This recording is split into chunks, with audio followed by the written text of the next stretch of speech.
Alright dudes, quick little intro to the cut test video this morning. It's a really busy morning, so I'm doing this on the go. I'm not on the freeway or anything, I'm just going about 5 miles down a little dirt road, so don't worry.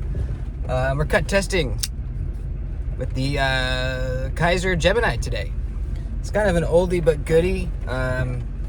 It's a Ray Laconico design that I've had my eye on for a while. Just, I know it's a legendary knife, and I was always curious what all the fuss was about, so I decided I'd get it. It's relatively thin behind the edge, relatively thin blade stock. It should slice well, I think. The blade steel here is N690. Real nice, snappy flipping action, very nice and snappy. Smooth.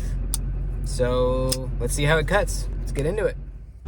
Alright, voiceover time. I apologize for the background noise. I'm in my noisy truck driving on the freeway right now. I've had a busy morning. I drove all the way out to a job and then realized that I had forgotten an essential bit of equipment back at my house an hour away. So I'm driving back. It really sucks. Anyways, this is the Kizer Gemini N690 blade steel. This is the factory edge. Feels decent. Not the sharpest factory edge I've ever felt, obviously, but pretty decent. Here it is right here.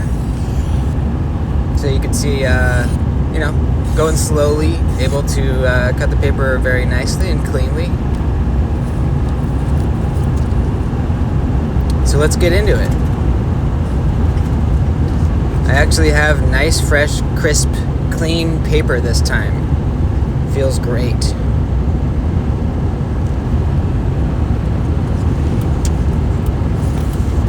Alright, cutting 20 feet of regular thickness cardboard.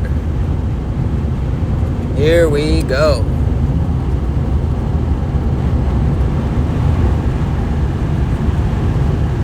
I was wondering if the cardboard would kind of slip into that sharpening choil area and stop your cut.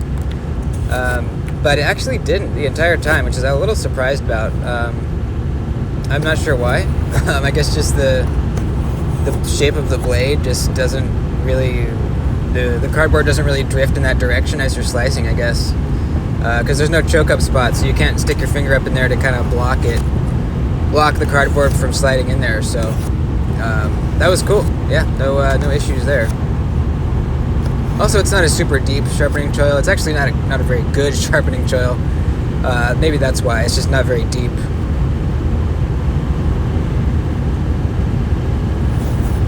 And we're still on the single thickness stuff.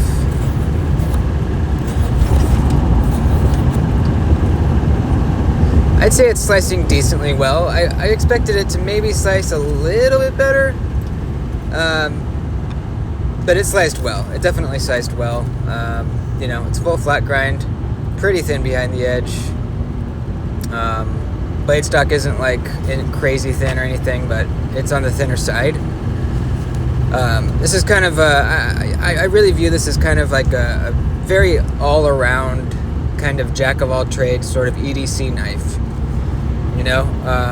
It's got a low tip for utility cutting, but it does have some belly too if you need that.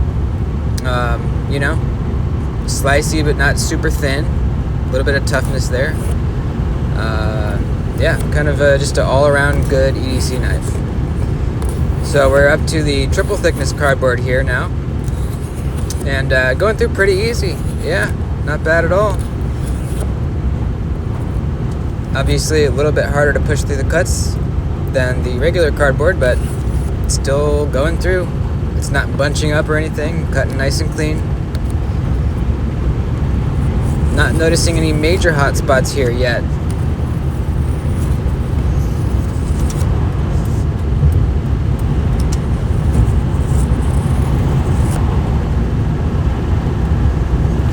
So there we go, that was 10 feet of the triple thickness stuff.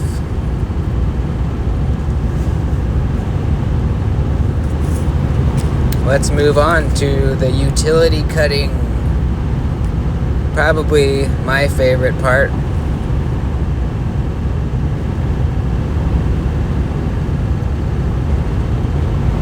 No scratches on the blade at all from the cardboard.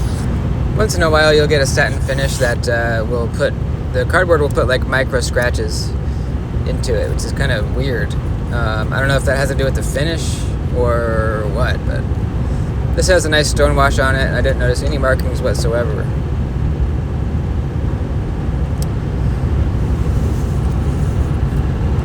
All right, let's do, I think we do, let's see. Yeah, we do 60 inches of utility cuts. So it's a 6-inch piece, half a foot of cardboard, and I do 10 cuts on it. So like I was saying, we have a pretty low tip, but it's not a sheep's foot or a Warncliffe low. But check this out. I mean, it's really pretty easy to do some good utility cutting with this. The wrist isn't raised up like uncomfortably high. Really clean cuts too. It's not leaving any part of the cardboard not all the way cut through. It's going all the way through every single time. There's a pretty thin tip on this knife, so you know, when you have a blade that's not necessarily perfect for utility cuts, but it has a very thin tip, that kind of usually makes up for it. Doing some curvies, not too bad. Leaving a little bit of cardboard left uncut, but not too bad.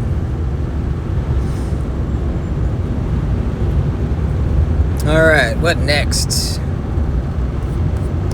Let us test the edge again. Or wait, are we doing the glove or are we testing the edge? What are we doing here, Kev? Looks like we're going right to the glove. Alright, let's do it.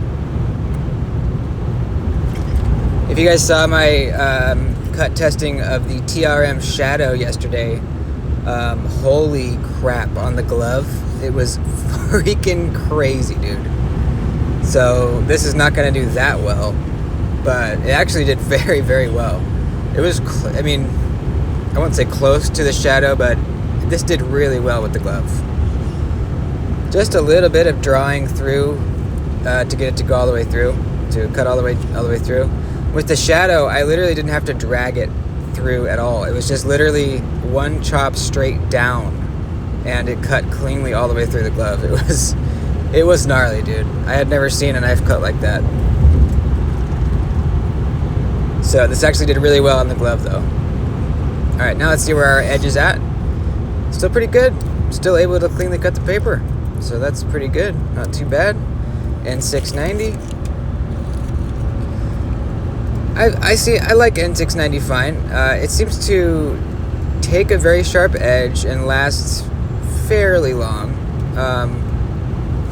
You know, nothing crazy, but it's fine. I don't have any complaints with the N690. Let's go to the strap. This is heavy duty ratchet strap material, and it's not going all the way through. 3/4 of the way, maybe.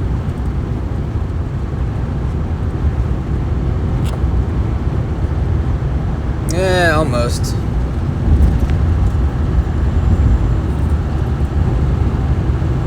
And the last one, putting all my strength into it. And we got a little farther, but still not all the way through.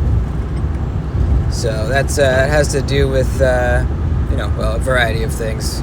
Sharpness of the edge, length of the edge, blade shape. Usually Warncliffe, sheep's foots type blades do better because you're not slipping out of the cut as quickly. Not too bad though. And I apologize, but I have run out of rope. I need to re-up my rope, so we're gonna have to skip the rope today. I have a feeling it would have cut through the rope though. All right, carving into some wood to kind of test the ergonomics. Usually if there's a hot spot, this is where it makes itself known, because you're really gripping the knife very tightly, kind of moving it around, a little bit of like a twisting motion almost. And I did notice a bit of a hot spot here on the knife, and it's on the kind of spine of the handle.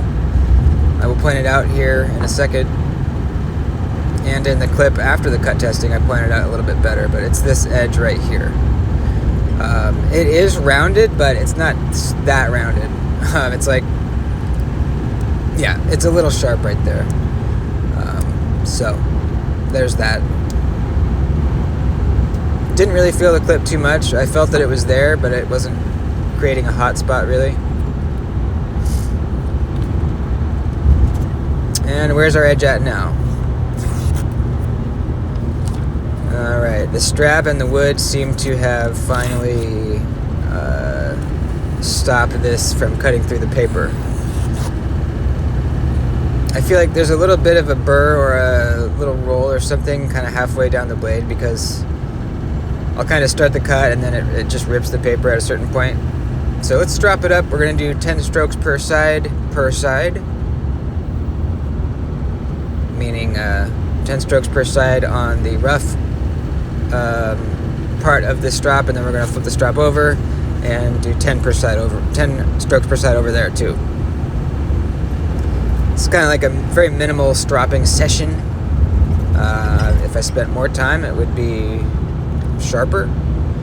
If I spent less time, it would be less sharp. It's just kind of, with stropping, there are edges where you cannot strop them back. They're too far gone.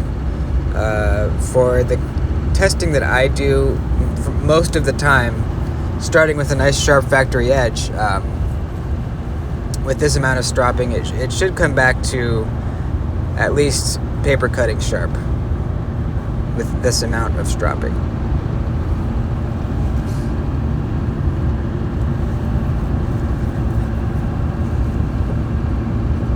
Alright, let's see how we did.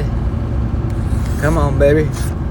Still a little bit of that snag. You can see where it is, right? Kind of halfway down the blade. A little bit of a snag or something. Something happened right there. But we're cutting paper okay. Not as good as it was before. See, right there. There it is. That's the snag. So, yeah, I think if I spent a little more time stropping, I could get it probably very close to back to how it was before. But not too bad. There you have it. I think this is a very good, simple design. Like I will say in the next clip here, it's just not that exciting to me. It is a very good, straightforward, simple, good-looking knife. It's just doesn't have the kind of edge that I've kind of come to enjoy in my knives. But overall, good design. Typical Kizer quality as far as the fit and finish. They're always pretty good. I've literally never gotten a Kizer, period, that had some kind of quality control issue or fit and finish issue. I've never even gotten a Kizer with a bad or weak detent, ever. That's crazy. For how many knives they make, I mean, holy crap. Their detents seem to be just good every time. So I don't know. Let me know in the comments if you've ever gotten a Kizer that had a really weak detent. I'd be curious to know. So there you have it. It did decently. Sliced pretty well. You saw with the cutting through the paper towards the end, there was a little bit of some kind of snag right in here that I couldn't quite strop out with the amount of stropping I did. I'm sure it would come out with a little bit more stropping. The only real hot spot I noticed was this back edge here is a little sharp. It is slightly rounded, but it could be a little bit more rounded. There's a little bit of a sharp edge right there. But I only really noticed it when I was really bearing down on it, kind of carving on the wood.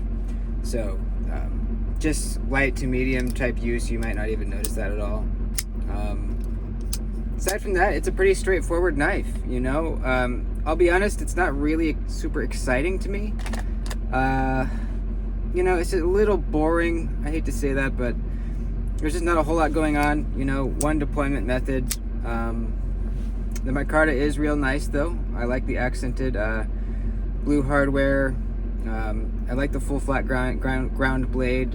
It's pretty nice and slicey. Sharpening choil isn't great, but at least it's not in the thick area right now.